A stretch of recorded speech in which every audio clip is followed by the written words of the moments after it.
கிறிஸ்துவுக்கு அன்பானவர்களே, இந்த நாளுக்காக ஆண்டவரை சோதரிக்கிறேன். இச்சைகளை குறித்து பார்த்து வருகிறோம். இந்த நாளில் மத்தேயு 5ஆம் அதிகாரம் 28வது வசனத்தில் ஆண்டவர் சொல்கிறார், ஒரு ஸ்திரீயை இச்சையோடு பார்க்கிறவன் என்ன ஆயிட்டு அந்த ஸ்திரீயோட விபச்சாரம் பண்ணிட்டான் என்று இங்கே வேதத்தில் ஆண்டவர் சொல்கிறார். இப்போ இருதயத்தில் இச்சையோடு ஒரு ஸ்திரியை பார்த்தான்னா அவளோடு விபச்சாரம் பண்ணி என்று ஆண்டவர் சொல்கிறார். இந்த வார்த்தை கேட்டுக்கொண்டிருக்கிற தேவனுடைய பிள்ளைகளை, இந்த இருதயத்தில் நீ இச்சைக்கும் பொழுது அங்கே என்ன பண்ணுறது, அந்த பாவமானது கற்பம் தரிக்கிறது என்று வேதத்தில் பார்க்கிறோம். தேவப்பிள்ளை அதனால தான் ஆண்டவர் சொல்கிறார், என்ன பழைய ஏற்பாட்டையாவது ஒரு சிறிய கெடுத்தா தான் தப்பு. ஆனால் இப்போ நீ இப்போ இச்சையோடு பார்த்தாலே அவளோட விபச்சாரம் பண்ணிட்டான்னு சொல்லி ஆண்டவராக இயேசு கிறிஸ்து புதிய ஏற்பாட்டில் சொல்கிறார். அப்போ பழைய ஏற்பாடோட புதிய ஏற்பாட்டில் தண்டனை அதிகமாக இருக்கும். டெய்லி ஒவ்வொருத்தரும் எத்தனை வாலிபன், எத்தனை பேர் தேவ பிள்ளைகளை படிக்கிற இடத்துல எத்தனை பேர் விபச்சாரம் பண்ணுறானோ, இப்போ வேலை செய்கிற இடத்துல எத்தனை பேர் விபச்சாரம் பண்ணுறான் இச்சைத்து. ஏன்னா அவன் இச்சைத்தாலே போதும். புதுசாக ஒரு ஸ்டாஃப் வந்து நல்லா அழகாக இருந்தால் இச்சைத்தாலே போதும், அவளோட விபச்சாரம் பண்ணி ஆகிட்டு. புதுசாக காலேஜில் ஒரு சூனியர் வந்து இந்த பிள்ளை நல்லா இருக்கணும்னு சொல்லி இச்சையோட பார்த்தாலே விபச்சாரம் பண்ணி ஆகிட்டு தேவ பிள்ளைகளை. அதனால தான் ஆண்டவர் சொல்கிறார், அந்த இச்சையை உன் இருதயத்திலிருந்து எடுத்து போடும். யாதோ நீ தேவ பிள்ளைகள் போடுற மேலே இச்சையாவது இருப்பாயா என்று சொல்லு. இச்சையை தூண்டுகிறது. அந்த ஸ்திரீ இச்சையோடு பார்க்காத. அண்ணனா பாரு, அக்காவா பாரு, மாமாவா பாரு, மச்சானா பாரு, தாயா பாரு, தவப்பனா பாரு, இச்சையோடு பார்க்காத.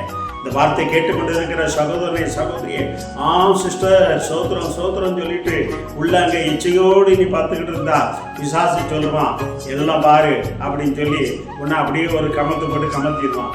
இந்த தேவ பிள்ளைங்க, அதுக்கு தான் ஆண்டவர் சொல்லுகிறா, ஸ்திரியை இச்சையோடு பார்க்காத. நீ பார்த்தா அவளோட மிச்ச உபச்சாரம் பண்ணி ஆயிடுச்சு.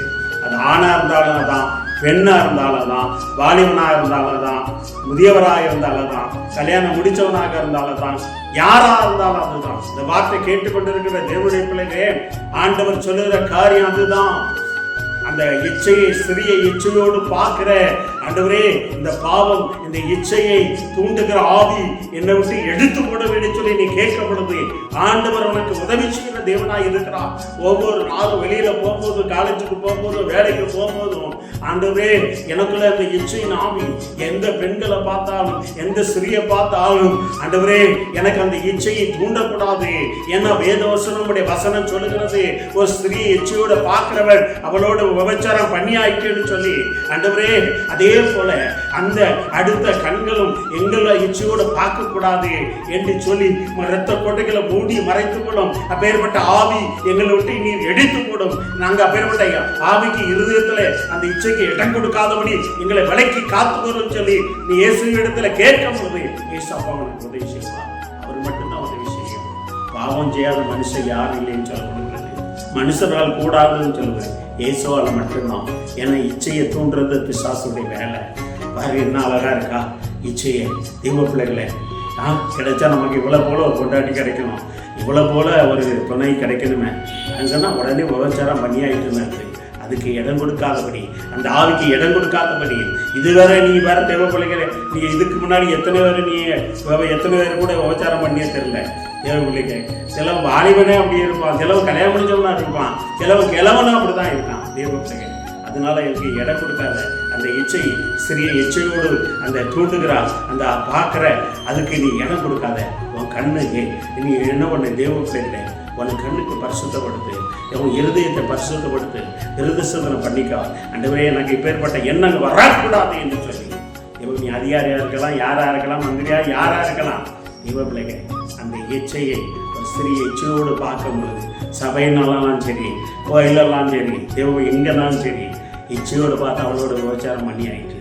இவ பிள்ளைங்க ஆண்டவர் இருதயத்தை பார்த்துட்டே இருக்கிறார். இவன் இந்த பிள்ளைய பார்க்கானே, இந்த மாதிரி இவனை பார்க்கானே, என்ன நோக்கெடுத்து பார்க்க இருதயத்தில் ஆண்டவர் பார்த்துப்பான். நீ ஒவ்வொரு நாளும் எத்தனை பேர் நீ வந்து கெடுக்க, எத்தனை பேர்த்து விபச்சாரம் பண்ணுறங்கிறத தேவன் பார்த்து கொண்டு இருக்கிறார்.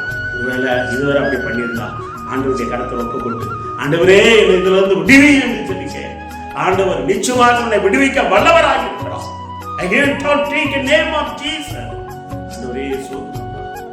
அப்போ ஒரு ஸ்திரியை இச்சையோடு பார்க்கிறவங்க அவளோட விபச்சாரம் பண்ணி ஆயிடுச்சு. ஆண்டவரே நாங்கள் அப்பா அந்த வார்த்தை கேட்டுக்கொண்டு ஒவ்வொரு பிள்ளைங்க இனிமே இந்த ஸ்திரீ இச்சையோடு பார்க்காதபடி, அந்த இச்சை நாவுக்கு இடம் கொடுக்காதபடி நீர் பிள்ளைகளை விலைக்கு காத்துக்கொள்ள முடியாது சொல்லிக்கிறோம். எல்லாம்